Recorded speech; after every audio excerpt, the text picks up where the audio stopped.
Hey everyone, this is Todd Hazelton with MobileBurn.com, and today we're checking out the Motorola DEVOUR with Moto Blur, a new smartphone on Verizon Wireless powered by Android. Here we'll start with the unboxing here. This is the box. Relatively small. Quick view of the form factor there. It's a sliding QWERTY. We'll get into that in a bit.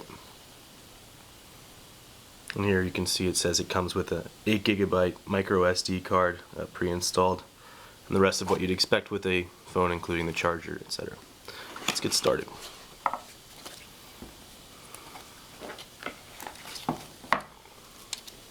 Here's the phone itself. Put that aside for a second.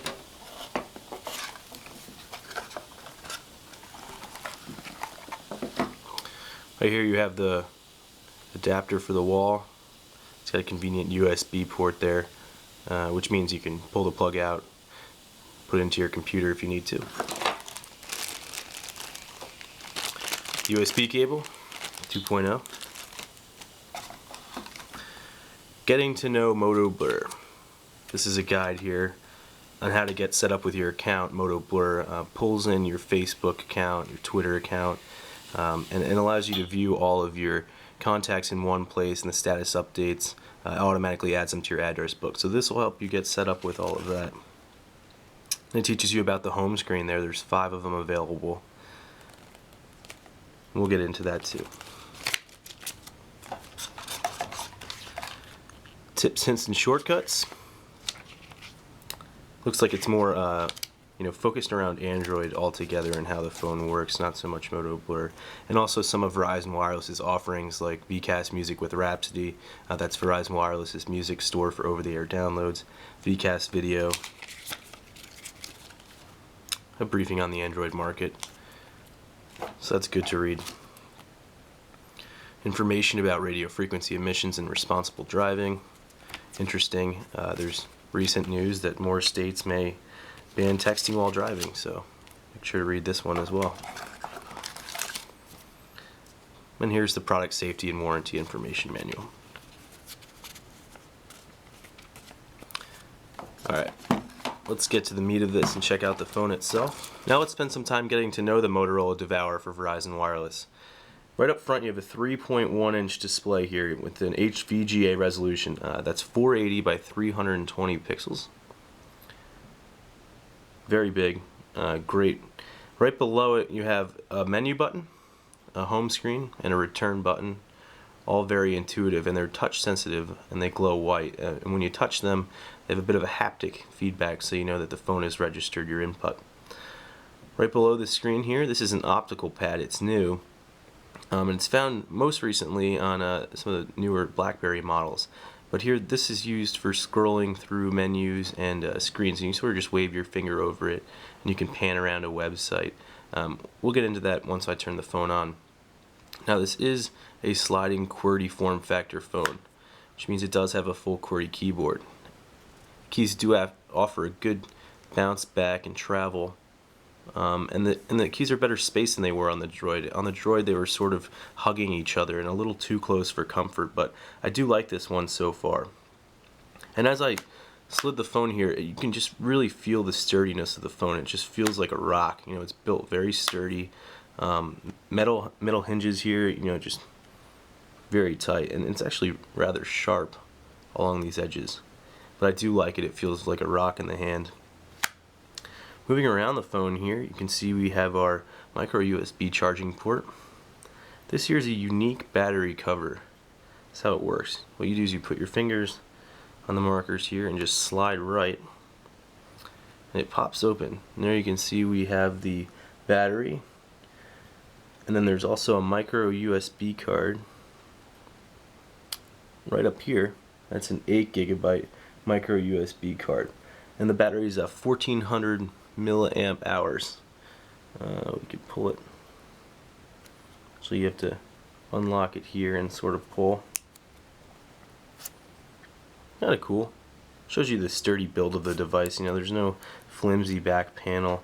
Instead you have this rubber sidebar here.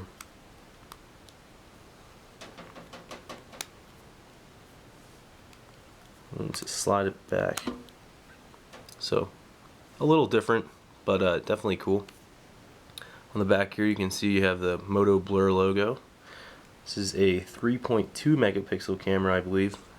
Actually, I think it's a 3 megapixel camera. No flash though, and no autofocus. So you're not going to get the the type of pictures you would with the Motorola Droid. That has a 5 megapixel camera, which offers autofocus and an LED flash. Other side of the phone here, you have the volume buttons, up and down. Below that, that's the voice search key. So if you tap it, you can search, say call Todd. It'll automatically call that person from your address book, or play, playlist name, play country, and it'll start playing your country music playlist. It's pretty cool. Down here you have the camera quick launch key so that you can use the phone like so. Click that and launch the camera application.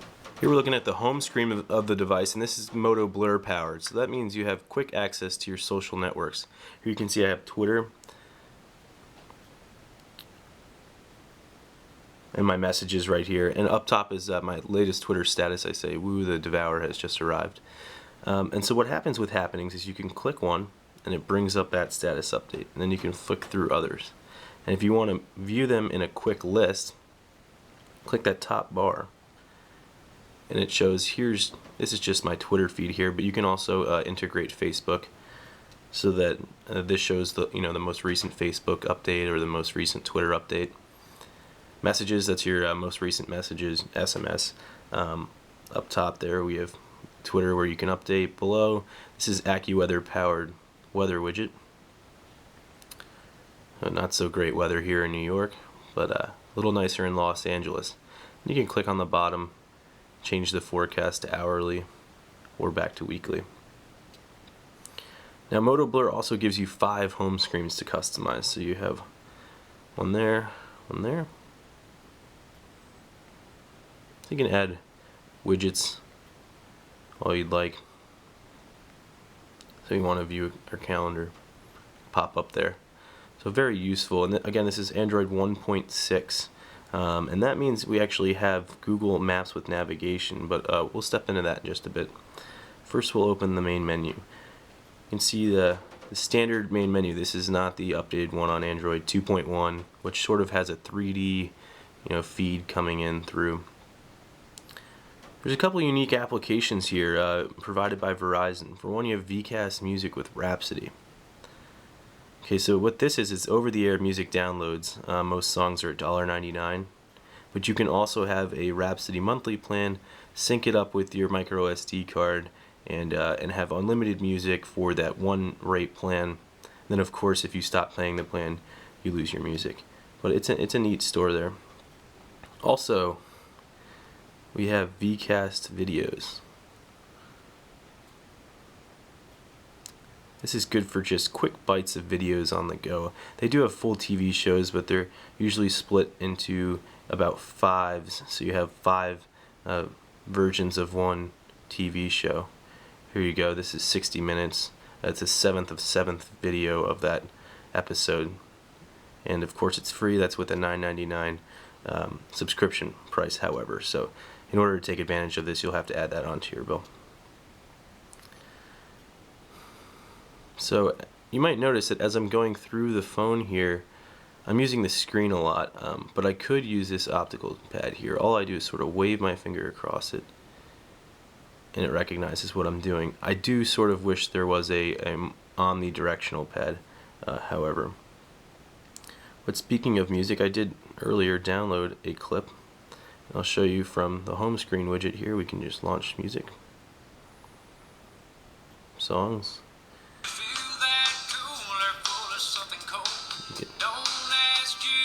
Pretty solid speakers here. So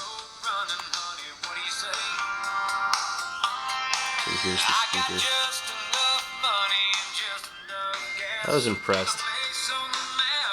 And it does have that multitasking where you can sort of let it do what you want, check your happenings while music is playing, and just pause it whenever you want. Alright, so we're back at the home screen now.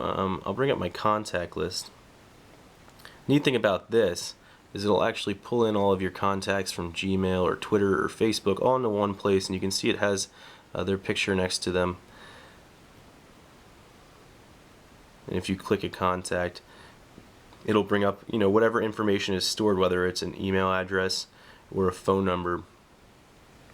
Very nice way to, you know, you don't have to add in all your contacts every time. It automatically pulls them in for you. I do like that. You can see on the bottom I have this blue light going. That means I've received a message. And I can see by pulling down this tab that I do have a new email in my email account. I have a neat little indicator light, not too, you know, intrusive. It's just hanging out there in the bottom. I'll bring up the web browser really quickly.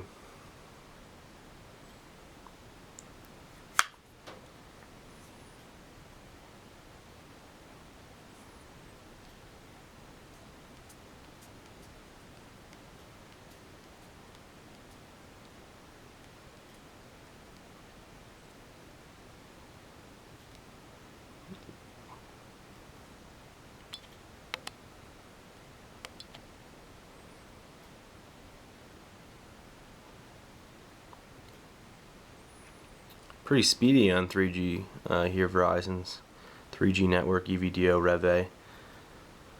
So right now I'm panning around the web page, you know, full HTML, but you could also use this trackpad here, as I was saying earlier, to move around a web page. Although I've definitely found it much easier just to swipe my finger across it like you would on an iPhone.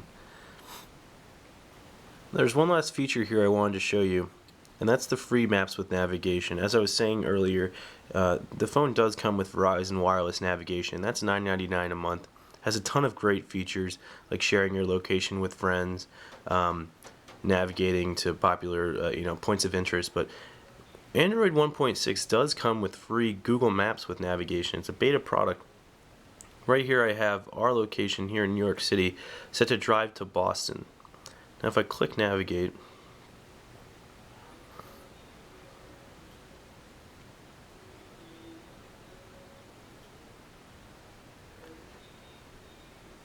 begins giving us the directions here. Now it's searching for GPS, and sometimes in New York City that can be a hard thing to grab onto. But here we have all the directions to Boston for free. And here we do have a route planned out for us already. And take us up the FDR. So actually a very cool feature that you can use for free if you're driving around instead of having to buy a personal navigation device. This is Todd Hazelton with Mobile Burn, and this is the Verizon Wireless Motorola DEVOUR. A very solid, well-built device, and I look forward to bringing you my full review.